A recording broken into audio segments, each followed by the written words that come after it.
hadir lagi bersama Nina Nugroho Solutions di hari Jumat tanggal 30 April 2021 jam 4 sore. Alhamdulillah saya masih bisa menemani Mbak semua di program Nina Nugroho Solutions dengan tema cermat mengelola keuangan keluarga. Dan hari ini episode ke-81, Masya Allah keren sekali sudah episode ke-81. Dalam hal ini saya mengucapkan terima kasih sebesar-besarnya kepada para profesional semua yang selalu support program Nina Nugroho Solutions ya. Sore hari ini saya live dari tempat pemotretan nih para profesional semua, karena memang hari ini Nina Nugroho Store ada jadwal pemotretan untuk launching di bulan Juni. Nah, untuk Mbak semuanya yang belum tahu nih kalau Nina Nugroho itu sekarang sudah ada baju untuk couple. Wah, baju untuk couple yang sudah digaung-gaungkan di Nina Nugroho Store, di Instagramnya Nina Nugroho Store. Silakan dicek, ada 4 koleksi baju couple yang bisa Mbak cek di Instagram Nina Nugroho Store. Siapa tahu mau dibeli untuk pasangan sebagai busana di hari raya, silakan, bisa banget. Selain hari raya juga bisa dipakai untuk ke kantor pastinya. Oke, seperti hari ini saya menggunakan busana dari Nina Nugroho Store. Oke, maaf, suaranya belum jelas ya Mbak ya, saya ganti headset dulu ya. Sebentar. Ya. Suaranya tidak jelas katanya.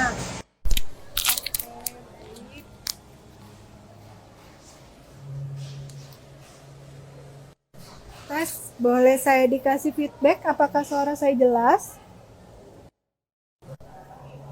Ya, sudah jelas ya. Alhamdulillahirrabbilalamin. Baik, sore hari ini kita akan membahas tema tentang cermat mengelola keuangan keluarga. Dengan siapa narasumbernya? Sebelum saya kasih bocoran narasumbernya, siapa yang akan ngobrol bersama saya sore hari ini, saya mau kasih tahu Mbak semuanya nih. Mbak, sore hari ini seperti biasa, saya memakai baju dari Nina Nugroho Store, Modest Fashion for Professional. Warnanya oke banget ya Mbak, perpaduan antara dua buah warna. Ini warna krem dengan warna dusty blue. Kemudian modelnya ini adalah model 2-in-1 set sebagai ciri khasnya Nina Nugroho. Ciri khas daripada Nina Nugroho untuk 2-in-1 set ini sebagai kepedulian kami terhadap sustainable fashion ya pastinya ya Mbak ya. Kita tidak mau buang-buang bahan untuk double-double busana, maka dari itu Nina Nugroho mengeluarkan banyak sekali koleksi busana 2-in-1 nih Mbak, seperti yang saya pakai ya, 2-in-1. Ini ada kancing bagian depan, kemudian juga ada kantong di kiri kanan. Saya kebawain sedikit biar kelihatan nih kantongnya. Kemudian mansetnya double manset, perpaduan antara warna itu sendiri ya, yang ada di bajunya biru dan krem. Lalu ini ada bros sebagai pelengkap penampilan Mbak. Brosnya masih ada dan akan nanti launching model baru lagi nih di Nina Nugroho Store. Pastinya semua busana kerja Mbak semuanya, para profesional semua bisa dilihat di Nina Nugroho Store. Kategorinya banyak banget. Ada shirt, ada pie pants, ada tunik, ada kulot, ada dress, ada midi, dan ada skirt lengkap bukan? Juga tidak lupa kalau misalnya Mbak yang penyuka pemakai dress, kita juga ada juga loh ya, banyak banget koleksinya di Nina Nugroho. Silahkan cek Instagramnya Nina Nugroho Store ya. Oke, sekarang saya mau kasih bocoran nih, dengan siapa sih saya akan ngobrol sore hari ini tentang cermat mengelola keuangan keluarga. Narasumbernya adalah Ibu Marfiarum Eka Rambiati SE RIFA RFA. Wah, sebelum saya mengundang beliaunya, saya mau mengingatkan Mbak semuanya untuk silahkan bertanya seputar tema. Temanya adalah cermat mengelola keuangan keluarga. Silakan bertanya seputar tema, seperti kita sama-sama ketahui ya, sekarang ini kan masih masanya masih pandemik nih, pandemi COVID-19, di mana keuangan keluarga pastinya goyah ya Mbak ya. Tetapi selain masih pandemi COVID-19, sekarang ini kita juga dihadapkan Lebaran Idul Fitri nih Mbak. Nah sekarang lagi Ramadan, sebentar lagi mau Lebaran. Aduh, keuangan keluarganya bagaimana sih? Nah, nanti kita bisa tanya kepada narasumber kita yang terhormat, Ibu Marfiarum Eka Ramdiati SERIFA RFA. Beliau adalah seorang mompreneur, kemudian juga family financial planner nih Mbak pastinya. Education-nya beliau diploma degree-nya di French Literature in University of Indonesia, kemudian Economic and Business University of Indonesia. Oke, kemudian 27 jurus mapan finansial tahun 2019, Smart Moms Financial Stories tahun 2019. Certifications-nya International Association of Registered Financial Consultant IARFC. Wow, luar biasa sekali. Professional experience-nya, beliau saat ini adalah sebagai Direktur Keuangan dan Direktur Utama sebuah perusahaan di Jakarta. Pastinya keren banget ya, beliau dengan segudang aktivitas dan segudang pengalamannya. Cocok banget untuk nemenin kita ngobrol-ngobrol sore hari ini dengan temanya adalah cermat mengelola keuangan keluarga. Silakan jangan lupa bertanya seputar tema, karena nanti di akhir sesi akan diumumkan nih pertanyaan terbaik itu akan mendapatkan hadiah dari Nina Nugroho Store. Oke, baik, kita undang beliaunya ya untuk live bersama kita. Nah, agak berisik, mohon maaf ya Mbak ya. Saya lagi ada di luar ini karena kita lagi jadwalnya pemotretan Nina Nugroho. Assalamualaikum warahmatullahi wabarakatuh. Waalaikumsalam warahmatullahi wabarakatuh. Ibu, apa kabar Bu? Baik, tentunya. Alhamdulillah. Iya Bu, ya Allah, baru kenalan kita. Saya Nina Bu. Iya, berkenalan, selamat kenal Bu Dina. Salam kenal, senang banget Ibu mau nemenin saya nih di acara Nina Nugroho Solution sore hari ini. Terima kasih. Terima kasih dapat kesempatan juga menghadiri lagi live di Nina Nugroho, Masya Allah. Iya. Bu, silakan barangkali mau menyapa para NN profesional semua nih Bu yang sudah bergabung bersama kita sore hari ini Bu. Ya, Assalamualaikum semuanya para profesional dari Nina Nugroho Store. Terima kasih sudah diberikan kesempatan untuk kita berbagi di Nina Nugroho Store. Iya, aduh senang banget kita ya dapat kesempatan untuk ngobrol bersama Ibu Marfiarum ini nih terkait bagaimana sih caranya mengelola keuangan keluarga. Bu, ceritain sedikit dong Bu, katanya kan Ibu sudah mengeluarkan sebuah buku ya Bu, 27 jurus mapan finansial. Boleh diceritain dong Bu bukunya? Bukunya ini bercerita tentang keuangan ya, tentunya diinisiasi oleh Mas Brili Agung yang mengumpulkan para pakar-pakar keuangan untuk memberikan kontribusi bagaimana sharingnya terhadap ilmu keuangan. Nah, tentunya buku ini memberikan kesan yang berbeda dengan buku yang lain. Kalau buku-buku yang lain ini mungkin hanya dari sudut pandang tertentu, tetapi kalau ini karena banyak pakar, tentunya memberikan warna-warni yang berbeda gitu tentang ilmu keuangan yang sangat luas seperti itu. Iya. Oh, berarti bukan cuma tentang keuangan keluarga, tapi ilmu keuangan yang lainnya juga terdapat di buku tersebut ya Bu ya? Iya, ada ilmu bisnisnya juga Ibu. Oh, saya perlu itu. Karena kadang-kala kalau misalnya berbisnis, apalagi bisnisnya ya masih startup gitu ya Bu ya, keuangannya tuh suka bercampur antara bisnis keuangan bisnis dengan keuangan rumah tangga. Dengan rumah tangga. Gitu. Wah, itu pusing banget tuh kalau udah kayak gitu tuh. Baik, Bu, yang menjadi latar belakang untuk diterbitkan buku tersebut, Ibu, apa Bu kira-kira? Apa punya pengalaman carut-marut keuangan keluarga? Atau gimana Ibu? Ceritain sedikit dong Bu. Saya sendiri punya pengalaman yang kurang baik ya terhadap keluarga orang tua saya, terhadap pengelolaan keuangan yang bercampur antara bisnis keluarga dengan bisnis rumah tangga. Tapi di samping itu tentunya buku ini sebagai bentuk kita merasakan kegundahan ya terhadap kurangnya literasi keuangan di Indonesia. Jadi banyak kejadian-kejadian yang karena kurangnya ilmu tentang keuangan. Nah, selain itu juga ilmu keuangan itu kan harus dimiliki oleh setiap orang ya, karena setiap orang ini kan tentunya memiliki penghasilan. Nah, tapi di Indonesia sendiri tidak ada nih edukasi khusus gitu untuk setiap orang memiliki bagaimana ilmu tentang keuangan gitu. Jadi ini juga salah satu faktor kenapa buku ini diterbitkan. Seperti itu. Betul, sebagai salah satu literasi untuk supaya kita bisa mengetahui nih gimana sih caranya mengelola keuangan. Betul Bu, karena kita juga bingung ya, kan nggak semuanya yang yang punya usaha lulusan akuntansi gitu ya Bu, misalnya kan. Iya, benar. Nggak semuanya juga kan punya basic hitung-hitungan yang bagus gitu. Jadi pastinya buku tersebut penting sekali untuk para non-profesional semua miliki sebagai dasar atau sebagai salah satu sumber literasi agar supaya nggak salah kaprah nih dalam mengelola keuangan. Seperti itu ya benar sekali. Oke, Masya Allah. Bu, kalau mau dapat bukunya di mana Bu? Nina juga mau beli Bisa DM langsung ke saya Bu. Oh gitu, siap. Bisa DM langsung ke Instagramnya apa Bu? Jeng_Marfi.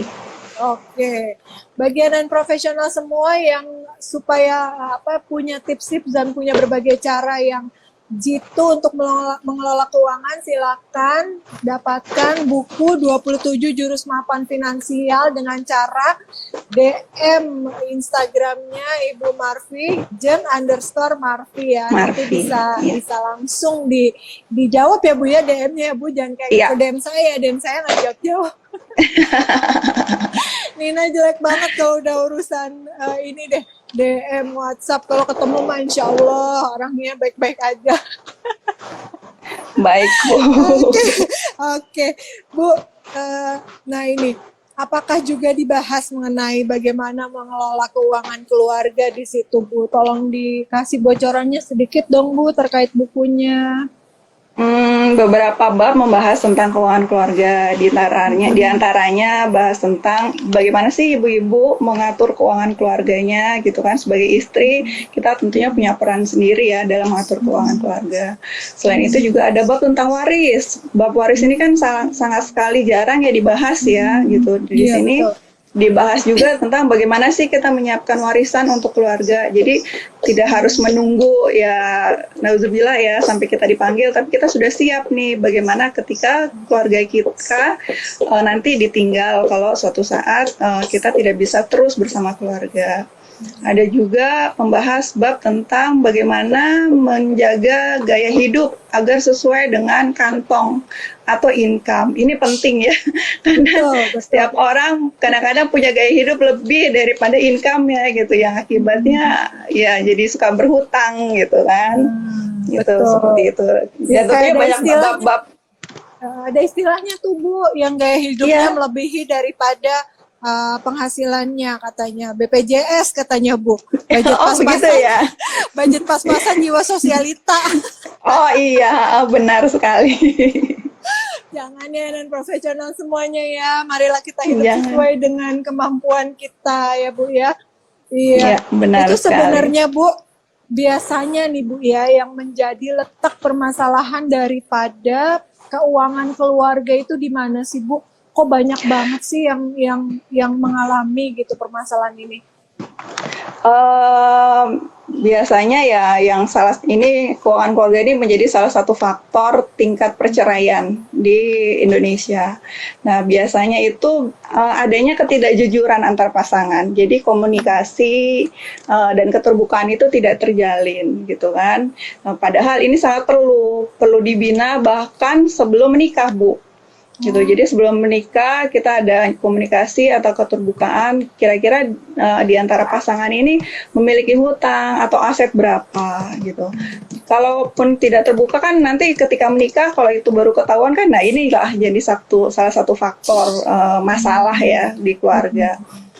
Selain itu tentunya kompromi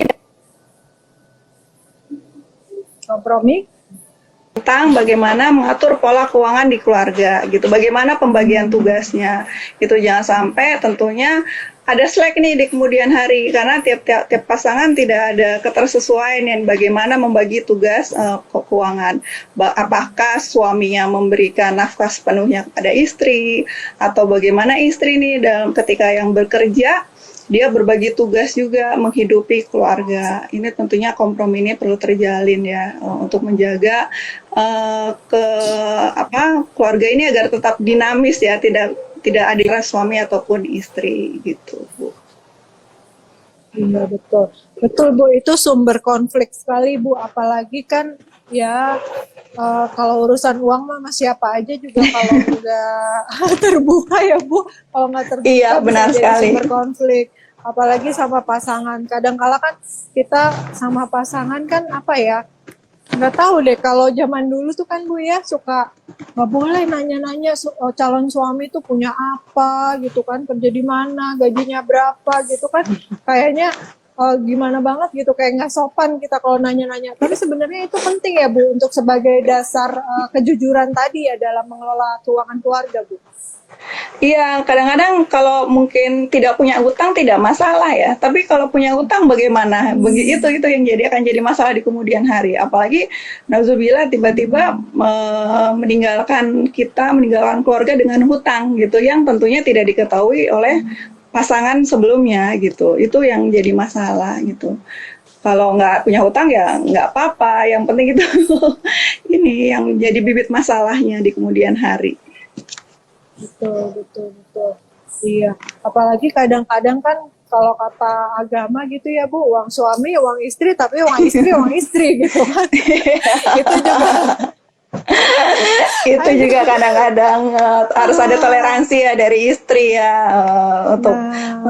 untuk bisa gimana terbuka juga sama keluarga gitu. Iya, jadi kadang-kala kan banyak sekali segala rupa problematika gitu yang muncul, apalagi tentang keuangan ini yang berdasar dari ketidakjujuran. Bu, kalau misalnya Nina boleh tanya, Bu, sebenarnya sebaiknya tuh gimana sih mengelola keuangan keluarga gitu? Kalau dulu tuh Bu ya, Nina tuh suka pengeluaran tuh kira-kira berapa kan, terus postingnya tuh apa aja gitu kan. Kemudian taruh di amplop tuh Bu untuk posting amplop ini untuk ini, amplop ini untuk ini gitu. Nah itu apakah harus begitu ataukah Ibu mungkin ada cara lain gitu yang lebih baik untuk agar supaya kita tuh pengeluarannya sesuai dengan penghasilan? Gitu.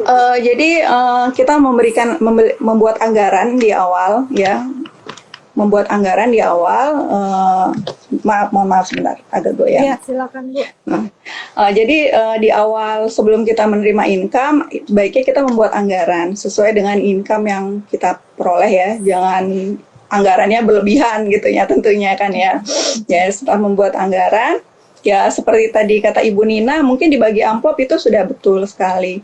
Tapi untuk zaman sekarang kan tidak, mungkin sudah zamannya modern ya Bu ya, kita menggunakan digital, menggunakan rekening gitu ya. Jadi bisa dibagi sesuai dengan pos-pos rekeningnya gitu. Kira-kira mana yang digunakan sebagai operasional gitu kan, mana yang digunakan sebagai dana pendidikan atau mungkin dana investasi. Itu sejak kita menerima income, baiknya sudah dipisahkan gitu kan ya.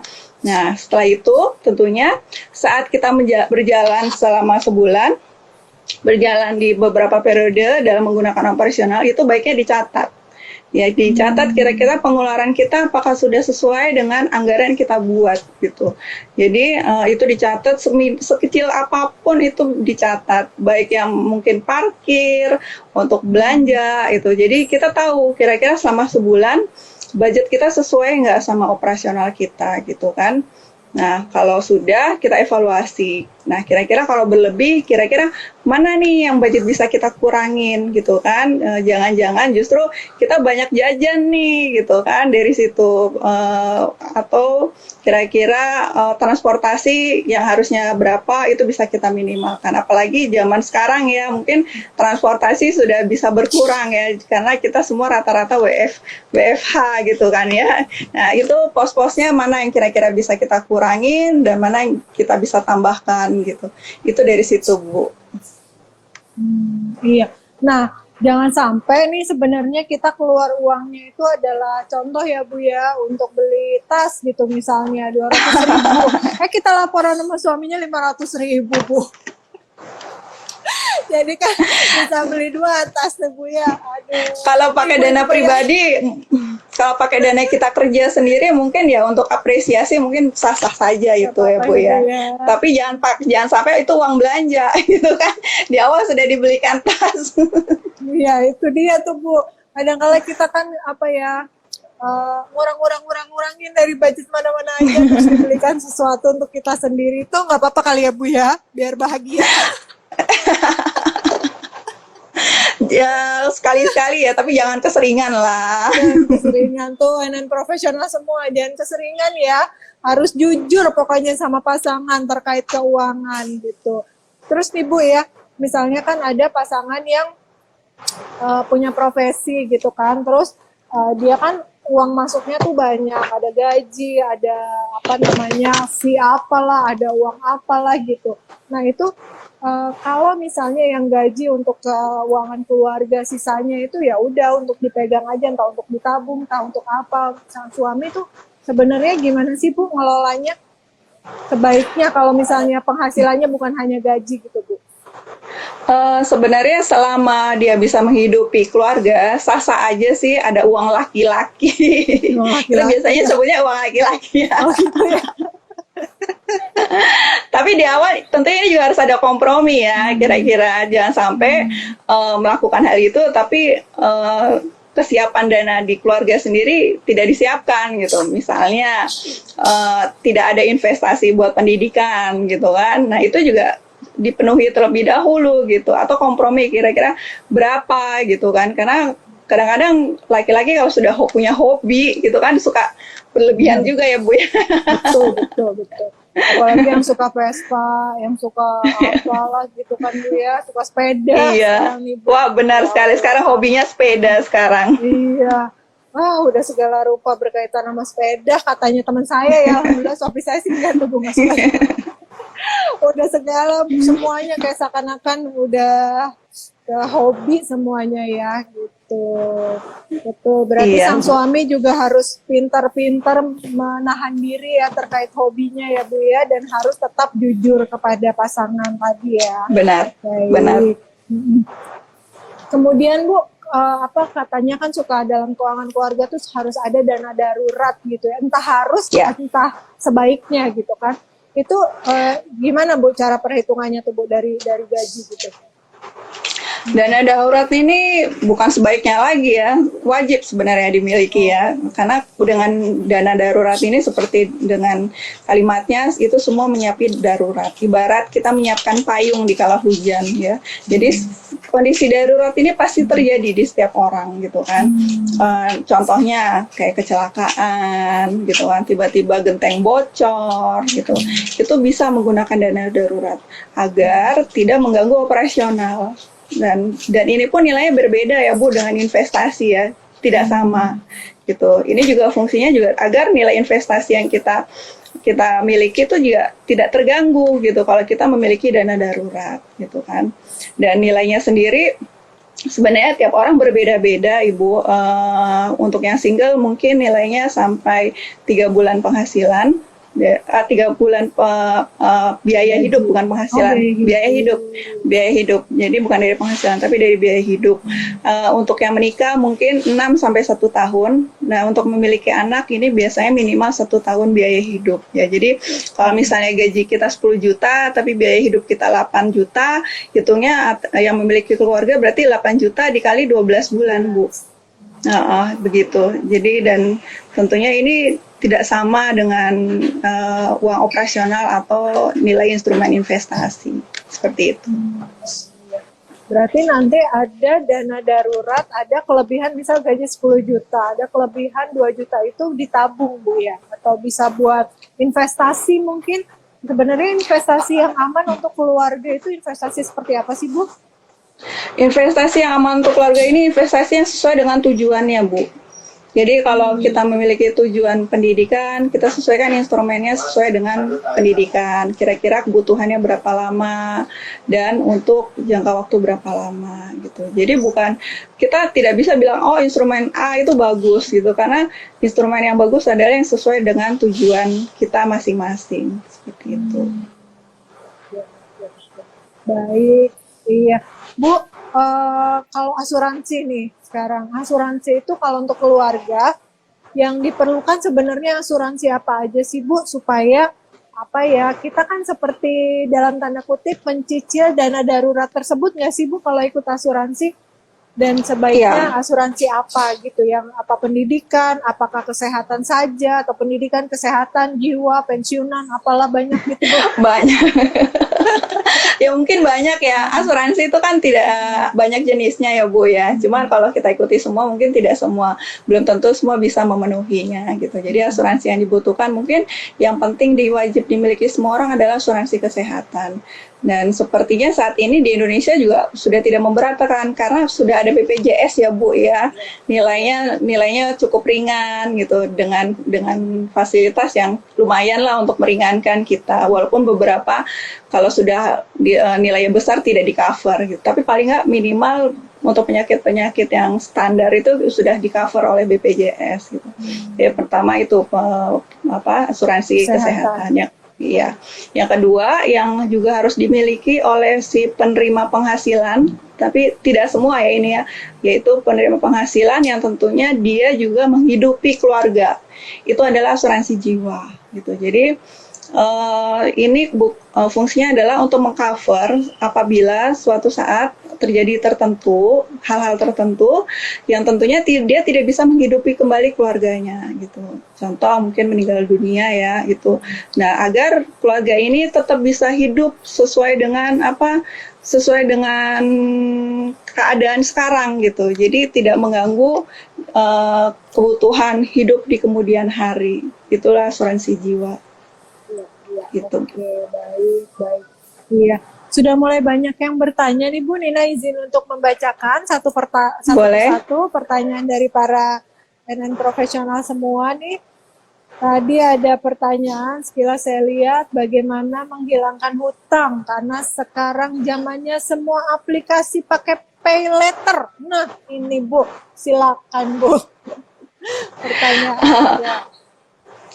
Untuk menghilangkan hutang tentunya harus dari diri kita sendiri ya. Bagaimana menahan diri untuk mengurangi godaan-godaan seperti itu. Ini juga lah namanya kita mengurangi gaya hidup gitu. Jadi tentukan ada yang namanya kebutuhan dan ada juga yang namanya keinginan. Apa sih kebutuhan itu? Kebutuhan itu tentunya kalau kita tidak mendapatkannya ada masalah dengan kita. Gitu. Nah, tapi kalau keinginan itu ya mau kita dapatkan atau enggak sebenarnya ya nggak ada masalah gitu. Jadi tentunya harus bedakan dulu kebutuhan dan keinginan. Contoh, kebutuhan itu kita butuh baju, butuh pakaian gitu. Tapi pakaian apa yang kita beli itulah keinginan gitu. Jadi kalau banyak fasilitas pay letter gitu, kita lihat dulu nih untuk apa gitu. Kalau memang butuh ya sebaiknya ya itu pun harus diminimalkan ya karena kebutuhan idealnya itu menggunakan income. Nah, tapi kalau udah keinginan, nah itulah harus bisa memilih antara kebutuhan dan keinginan. Betul. Hidup di zaman sekarang Bu kadang-kadang ya suka nggak gaul banget sih. Ya begitu aja nggak punya. Handphonenya masih iPhone 6 aja sekarang udah nyampe 12 Pro gitu kan. Itu suka gerah gitu Bu denger gitu. Kenapa saya curhat ya? Oke, lanjut ke pertanyaan selanjutnya ya Bu ya. Iya. Baik. Pertanyaan selanjutnya dari Nida Milatina nih Bu. Bu, adakah tips mengelola keuangan bagi orang tua yang memiliki anak jarak dekat katanya Bu? Karena jarak anak kami usianya 1 tahun. Wah, ini Bu gimana Bu? Anaknya tuh jaraknya deket. Itu ada tipsnya nggak untuk mengelola keuangan keluarga? Karena mungkin ya belum mempersiapkan uang yang cukup gitu kan, biasanya 3 tahun apa 5 tahun gitu. Tiba-tiba udah lahiran lagi. Itu kan ke rumah sakitnya, imunisasinya, ya segala rupanya, susunya. Makanan bayinya, pampersnya, ada pusing ya Bu ya. Silakan Bu, gimana Bu? Ya, mungkin yang dipersiapkan khusus itu adalah bagaimana menyiapkan dana pendidikannya ya. Nanti di masa depan, kalau jaraknya pendek itu biasanya baru saat ini nyekolahin anak, bayar biaya masuk sekolah, tahun depannya sudah bayar lagi, sekolah lagi itu. Jadi sebaiknya dari sekarang investasi pendidikannya sudah disiapkan gitu. Itu yang tips khususnya. Begitu. Investasi pendidikannya itu kira-kira harus dengan anak jarak dekat dialokasikan berapa persen nih Bu kira-kira? Idealnya kan kalau menabung itu dari total income kita kan 30% ya Bu ya. Nah, ini dari setiap anak tentunya dibedakan. Nanti instrumennya pun dibedakan. Ya kalau ini sesuai dengan kebutuhannya, kira-kira jangka menengah atau jangka panjang gitu biasanya. Kalau jangka menengah itu di instrumen yang kira-kira tidak terlalu bergejolak ya gitu. Tapi kalau jangka panjang kita bisa sedikit yang agresif gitu, seperti itu. Oke, iya. Pada Mbak Nida Milatina nih berarti kalau misalnya ada penghasilan lebih udah hilangkan keinginan dulu ya Bu ya sementara. Benar. Fokus kepada kebutuhan aja karena lumayan jarak 1 tahun pendidikannya dan segala macamnya tuh perlu uang banyak banget. Semangat benar, Mbak. Benar. Baik, iya. Pertanyaan selanjutnya Bu dari ini dari Muti Zafira, mau banget bukunya. Katanya silakan di DM ke Instagramnya @jeng_marfi. Ini boleh bukunya, Bu. Oh, itu dia bukunya, luar biasa. Baik-baik. Iya, bukunya ya di sampul warna hijau, 27 jurus mapan finansial. Mapan finansial. Tuh ya, silakan. Jadi kalau misalnya ada yang judulnya sama, itu kalau warnanya bukan hijau berarti bukan punya ibu, itu dipalsukan gitu. Baik Bu, ini saya mau mengundang penanya untuk langsung bertanya kepada Ibu. Akan kita invite Bu. Boleh, silakan. Ya, sebentar saya izin cari siapa yang tadi sudah mengajukan. Oke, kita dengan Dini Danis. Mudah-mudahan langsung tersambung. Nah, ini dia. Selamat sore, Mbak. Silakan. Halo, Mbak. Pertanyaan kepada Ibu Marfi. Oh ya, selamat sore Mbak Nina, selamat sore Ibu Marfi. Terima kasih atas kesempatannya. Ini saya mungkin satu pertanyaan ya Mbak ya. Kita sebagai mungkin pekerja gitu punya pendapatan penghasilan, biasanya kan kita sudah punya pos-pos ya Mbak, pos-pos untuk keuangan kita, dan kita mengatur gimana caranya agar tidak besar pasak daripada tiang gitu loh. Tetapi Mbak, dalam kehidupan ini kadang-kadang kita tuh suka kelelahan gitu, kelelahan berhemat gitu Mbak. Nah, iya, kadang kelelahan harus berhemat terus biar nggak jebol nih keuangan kita. Nah, bolehkah sesekali kita tuh menggunakan uang kita agak berlebih, istilahnya untuk bersenang-senang begitu. Entah itu makan, entah itu rekreasi, entah itu shopping begitu. Nah, pos apa aja yang bisa kita gunakan? Pertanyaannya pertama itu. Yang kedua, gimana caranya supaya menjaga agar kita nggak kebablasan? Jangan-jangan kebutuhan senang-senang kita malah jadi gaya hidup begitu Bu. Nah, bolehkah kasih tipsnya Bu biar agak bisa mengendalikan diri gitu? Itu saja Mbak Nina. Terima kasih atas waktunya Mbak Nina. Iya, makasih banyak Mbak. Silakan dijawab Ibu. Ya, jadi mungkin kalau kita ingin bersenang-senang kita siapkan posnya terlebih dahulu gitu. Jadi kira-kira kapan nih kita mau bersenang-senang? Biasanya itu akhir tahun ya, yang banyak diskonan gitu. Nah itu dari awal tahun kita sudah siapkan tabungannya. Ini pos buat bersenang-senang gitu. Kita kumpulkan setiap beberapa periode gitu kan. Nah ketika sudah terkumpul itu silakan digunakan. Tapi kan karena nilainya terbatas ya, kita siapkan dulu nih kira-kira nilai berapa, 2 juta gitu. Ya udah segitu yang bisa kita gunakan, jangan sampai lebih gitu. Jadi sesuai dengan apa yang sudah kita kumpulkan sebelumnya, itu juga sebagai bentuk reward juga ya, karena kita selama ini sudah mulai berhemat gitu. Itu tidak ada salahnya, tapi sesuai dengan nilainya. Tidak terus karena nilainya kurang terus berhutang gitu. Nah, itu kan efeknya tidak baik tentunya nantinya. Seperti itu, Mbak. Terima kasih. Iya, sama-sama. Mungkin tadi ada ambil dari pos mana aja gitu Bu ya, yang bisa yang bisa Mungkin diambil. bisa, kalau masa pandemi seperti ini, transportasi ya. Transportasi kalau bagi yang WFH gitu kan, kita sudah tidak, udah jarang lah semua dikerjakan di rumah. Itu bisa berkurang, itu bisa dari pos itu. Atau mungkin dari makan, yang biasanya kita jajan di kantor gitu kan, sekarang udah WFH, kita bisa masak sendiri, itu juga bisa diambil dari pos-pos seperti itu gitu. Iya, oke. Sudah terjawab Mbak? Sudah Mbak Nina, Sudah terima kasih siap. banyak. Terima kasih. Bu Marti. Sehat selalu ya Mbak. Salam untuk keluarga. Terima kasih ya Mbak ya. Iya, dadah. Sama. Oke, baik. Ya, selanjutnya Mbak, pertanyaan daripada Mom Lovelinza. Bu Marfi izin bertanya, bagaimana ya Bu apabila pasangan kita adalah sandwich generation? Wah, bagaimana mengelola keuangan keluarga kecil kita jika kita juga harus menghidupi banyak orang? Nah itu Bu, tuh. Gimana ya Bu? Ya, tentunya kita pertama harus kompromi ya dengan pasangan gitu kan.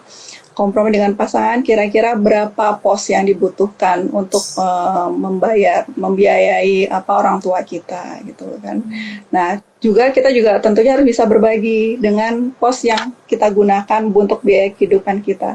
Kira-kira bisa nggak sih sesuai dengan kebutuhan gitu, sesuai dengan kemampuan gitu. Jangan sampai tentunya dua-duanya ini harus seimbang nih gitu. Jangan sampai akhirnya sepenuhnya memenuhi orang tua, tapi di keluarga kecil kita ini juga merasa kekurangan atau sebaliknya gitu kan.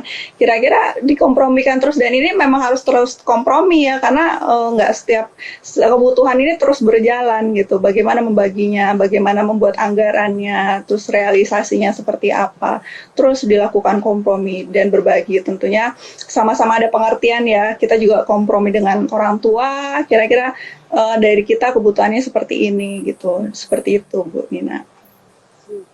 Baik, ya semoga terjawab ya Bun. Jadi kuncinya adalah di kompromi gitu. Jangan sampai keluarga kecil kita kekurangan karena salah satu pasangannya terlalu fokus terhadap keluarga besarnya gitu ya Bu ya. Kita tetap harus bisa bagi peran di situ. Baik. Bu, pertanyaan selanjutnya izin Bu dari Ralin _Sakila_Najma. Menurut teman-teman di sini yang nonton, keluarga kecil 2 anak 100.000 sehari boros apa hemat? Bagaimana menurut Mbak dan Ibu katanya Bu, 100.000 sehari itu boros atau hemat? 2 anak Bu, 2 anak kecil. 100.000 ini digunakan untuk apa ya? Kalau 100.000 untuk konsumsi, saya rasa saya juga memiliki anak 2, kayaknya itu boros deh.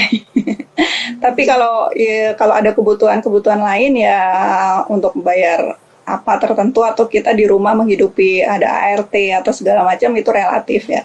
Tapi kalau saya sendiri kebetulan juga sama memiliki 2 anak ya. Jadi untuk konsumsi 100.000 sehari itu boros. Begitu Bu. Kalau konsumsi transport mungkin Bu semuanya dalam 1 hari itu jumlahnya ada 100.000, itu kira-kira bagaimana Bu?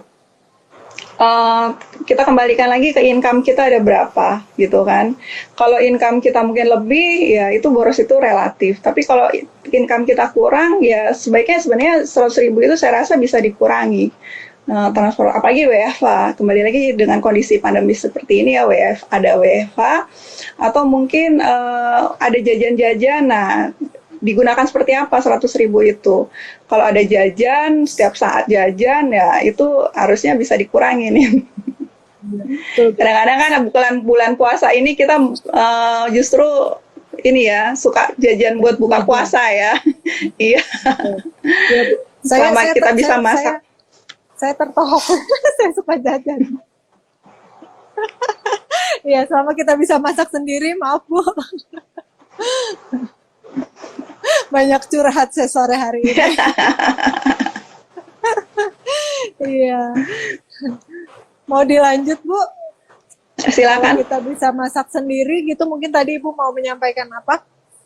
Ya kalau bisa masak sendiri ya sebaiknya kita berhemat untuk bisa masak sendiri gitu, dan uang jajan itu kita gunakan untuk hal-hal yang lain gitu.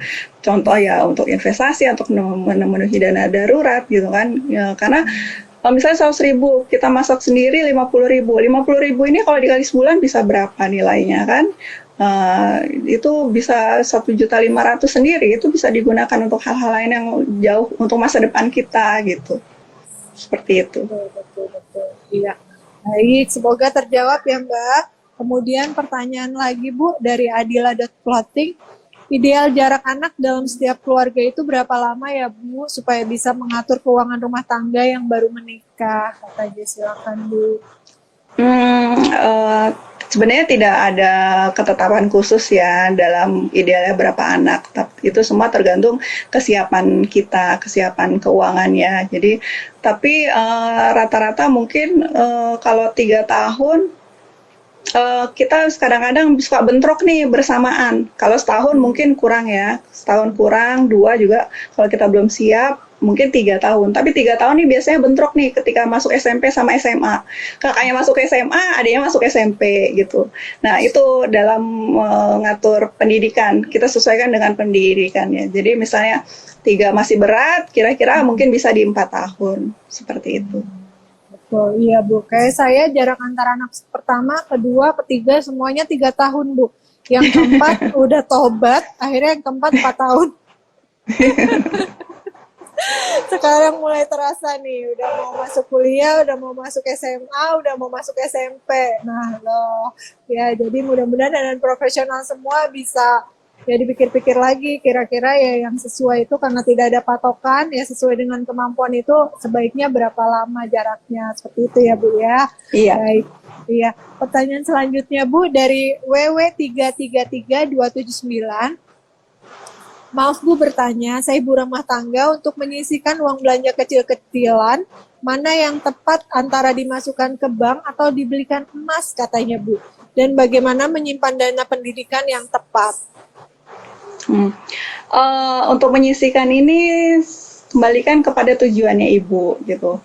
Kalau tujuan ibu jangka pendek mungkin tepat di dana di tabungan gitu. Tapi kalau tujuan ibu menyisihkan untuk jangka panjang, misalnya untuk sekolah anak, itu sebaiknya ya di emas gitu. Jadi karena kalau tabungan ini kan jangka panjang nilainya sama gitu. Tapi kalau emas jangka panjang ini tentunya ada perubahan harga yang berbeda lah dengan sebelumnya gitu. Jadi tergantung dari tujuan ibu. Kembali lagi tujuan ibu apa? Kalau tujuan ibu jangka pendek bisa di tabungan, tapi kalau tujuan ibu menyisihkan di jangka panjang itu sebaiknya di emas. Seperti itu. Iya, semoga terjawab ya Bu. Ya, silakan. Untuk investasi pendidikan ya tadi ya. Ya. Investasi pendidikan dipilih instrumennya sesuai dengan jangka waktu Bu, sama seperti tadi. Kalau anak ibu mungkin mau masuk sekolah tahun depan, ya sebaiknya di instrumen yang lebih liquid seperti tabungan atau deposito. Tapi kalau masuknya masih 5 tahun atau untuk biaya 5 tahun atau mungkin sampai 10 tahun, ibu bisa di emas ataupun di reksadana gitu. Seperti itu. Baik, terima kasih Bu. Nah ini nih Bu, tadi katanya sudah ada pertanyaan dari Mom Lovelinza, beliaunya sudah punya dana darurat Bu, tapi dana daruratnya tuh sering bocor, dipinjam-pinjam atau diminta sana-sini, gimana itu ya Bu ya katanya? Aduh, kalau dana daruratnya sering dipinjam, sebaiknya dipindah aja instrumennya ke lebih kurang liquid gitu. Jadi mungkin karena nyimpannya di tabungan, jadi gampang bocornya. Tapi coba deh instrumennya dipindah ke deposito yang kira-kira agak sedikit susah untuk ngambil atau ke emas gitu. Jadi kita agar ada rasa enggan untuk untuk mencairkannya gitu. Jadi coba dilihat instrumennya kembali, dana daruratnya di instrumen apa. Ya. Semakin repot, semakin aman uangnya ya Bu. Iya. Jadi kita punya alasan tertentu nih untuk nolak nih. Oh iya. Baik. Bu dari WW333279 mengucapkan terima kasih katanya. Terima kasih Bu. Iya, terima kasih kembali. Iya. Kemudian dari Aloe Vera Nature Republic Korea nih Bu, gimana ya Bu biar bisa konsisten catat pengeluaran keluar masuk. Saya bertahan sebulan doang katanya. Ada cara nggak ya Bu biar nggak repot atau biar cepat? Sekarang sudah ada aplikasi pencatatan keuangan gitu. Salah satunya mungkin yang saya masuk di dalamnya itu ada aplikasi Monesa gitu. Di situ mungkin karena kita ada di handphone, kita bisa melakukannya setiap saat gitu, tidak perlu menunggu sampai di rumah, di kertas gitu kan, atau mungkin banyak lagi aplikasi-aplikasi lainnya, jadi setiap kita transaksi langsung tuh kita catat tuh gitu kan, di situ juga bisa ada evaluasinya tertentu gitu, jadi mungkin sebaiknya menggunakan aplikasi-aplikasi di handphone gitu, jadi biar nggak lupa. Ya silakan gunakan aplikasi Bu, jadi nggak usah bawa catatan kemana-mana, nanti bedanya sama tukang kredit tipis-tipis ya Bu. Iya benar sekali. Iya, Bu ini lagi puasa Bu, jadi dari tadi seharian saya pemotretan, jadi agak-agak bercanda-bercanda nggak apa-apa ya Bu ya? Nggak apa-apa, biar materinya serius jadi agak-agak santai. Betul. Iya, wah dari Bayong Wong Bu, salam dari Melvana Bu katanya. Waalaikumsalam. Salam kembali, waalaikumsalam. Iya, ini dari Umi Fam pertanyaannya Bu, bagaimana menghadapi orang sekitar yang sering berhutang dengan kita, tipsnya apa ya Bu, katanya berhutang nih. Sering berhutang sama kita ya? Ya itu coba setiap kita memiliki penghasilan langsung dibagi pos-posnya, termasuk pos investasi gitu kan. Jadi ketika ada yang berhutang, tentunya dana yang kita miliki memang sesuai dengan dana operasional yang kita perlukan gitu. Jadi ketika berhutang kita tidak merasa punya kelonggaran dana. Nah, semuanya sudah tertutup rapat karena sudah dipos-poskan untuk masa depan. Contohnya untuk dana pendidikan, sudah dimasukkan ke tabungan emas, untuk dana pensiun udah dimasukin ke reksadana gitu. Jadi kita pun nggak punya celah lagi untuk mengambil dana-dana tersebut gitu kan untuk teman-teman yang berhutang gitu, seperti itu. Ini pertanyaannya banyak utang piutang nih, saya curiga. Dari tadi utang-utang ya. Baik, ini beda dari berhutangmu, menarik pertanyaannya dari Azam Kurniadi. Bagaimana cara mengelola keuangan untuk anak-anak? Nah, silakan Bu mengelola keuangan untuk anak-anak. Sebaiknya ya memang sejak anak-anak punya jajan ya sudah kita kenalkan, kira-kira dari awal ketika kita memberikan jajan langsung diajarkan kira-kira uang ini digunakan harus dipisah nih antara memang digunakan untuk jajan, terus diajarkan untuk bagaimana berbagi, atau diajarkan juga untuk bagaimana memiliki tabungan. Kita siapkan mungkin ada kaleng tabungan buat anak-anak gitu kan. Ya, kita duduk bareng, kita hitung bersama-sama, kita bagi bareng-bareng gitu kan, dan itu terus continue tuh. Jadi itu menjadikan kebiasaan buat si anak sejak dini. Kalau menerima uang, dibagi posnya, langsung jangan lupa buat tabungan untuk berbagi juga, dan itu semua juga tidak digunakan untuk jajan, seperti itu. Oke. Satu pertanyaan lagi Bu dari penanya nih, Bu, yang profesional. Sebelum nanti saya tanya tips kepada Ibu, Bu, bagaimana sih mengelola keuangan untuk pasangan muda? Seperti kita sama-sama ketahui ya Bu, pasangan muda itu kan yang penting tuh gayanya lah kira-kira ya. Banyak yang seperti itu, atau lifestyle-nya tuh nggak nahan gitu. Ibaratnya liburan terus kemana-mana, padahal untuk keuangan keluarganya sendiri itu morat-marit. Pengennya pergi terus kemana-mana, keluar rumah yang penting, makan di luar yang penting gitu kan. Tapi keuangan keluarganya sendiri itu sebenarnya berantakan. Itu gimana Bu tipsnya Bu? Mumpung pasangan masih muda, sejak sekarang coba deh buat impian keuangan keluarganya apa. siapkan tujuan keuangannya apa.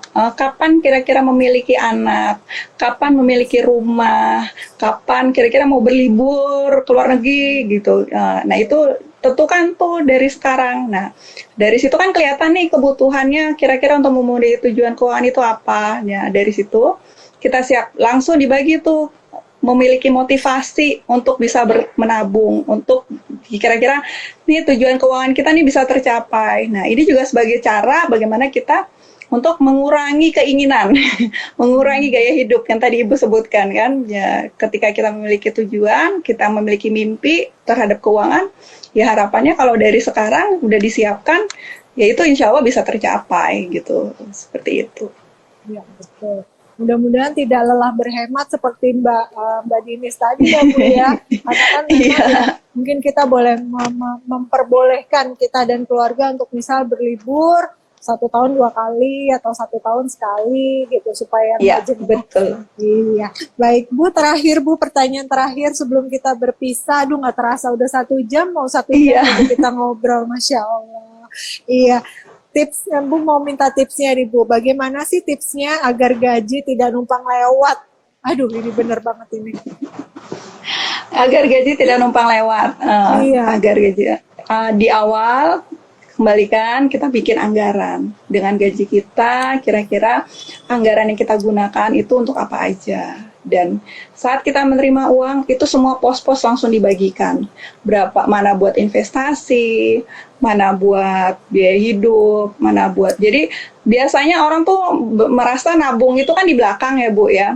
Nah sesungguhnya yang baik itu nabung itu di depan ketika kita menerima dana, digaji, itu posnya langsung tuh semuanya. Ibaratnya kita habiskan gaji kita.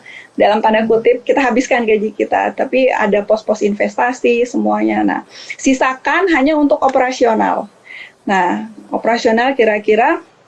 Nah, dari situ bagaimana kita hidup untuk sampai akhir bulan sesuai dengan budget operasional kita gitu. Jadi gaji nggak numpang lewat gitu, karena dari awal sudah kita tabungan pun sudah kita pisahkan gitu. Ya caranya biar bisa beda rekening atau beda instrumen investasi gitu kan, seperti itu Bu. Tuh, jadi untuk supaya gaji itu tidak numpang lewat, nabung di depan ya para non-profesional semua. Setelah nabung di depan kita menyisakan uang operasional aja supaya bisa ya terpisah uangnya. Untuk ditabungnya pun instrumennya dipilih untuk yang sesuai dengan tujuannya kita. Seperti itu. Siap, betul benar. Ibu. Iya, betul sekali Bu. Iya, luar biasa.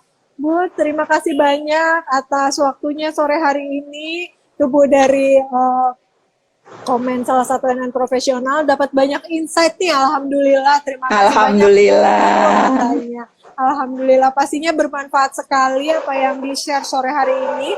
Bagaimana caranya mengelola keuangan keluarga, apalagi kan sebentar lagi kita mau lebaran ya Mbak semuanya. Iya. Mudah-mudahan pas saat lebaran kita masih bisa makan opor ayam, ya, makan besar gitu kan, bisa kirim-kirim ke orang tua, bisa sedikit beli baju lebaran gitu kan, jangan lupa belinya di Nugroho Store. Terima kasih ya Bu Nina, bajunya ya Bu Nina ya. Oh iya. Bu lihat dong Bu, boleh berdiri sebentar Bu untuk tuh. Aduh. Wow. Yeay. Luar biasa. Terima kasih sudah menggunakan baju Nugroho Store. Mudah-mudahan nyaman Bu, mudah-mudahan suka. Nyaman kok. Alhamdulillah. Ya, terima kasih sekali lagi Bu atas waktunya. Salam sehat selalu. Terima kasih. Terima kasih banyak diberikan kesempatan. Ya, sama-sama jaga kesehatan. Ya, sama-sama Bu. Assalamualaikum semuanya. Waalaikumsalam. Makasih.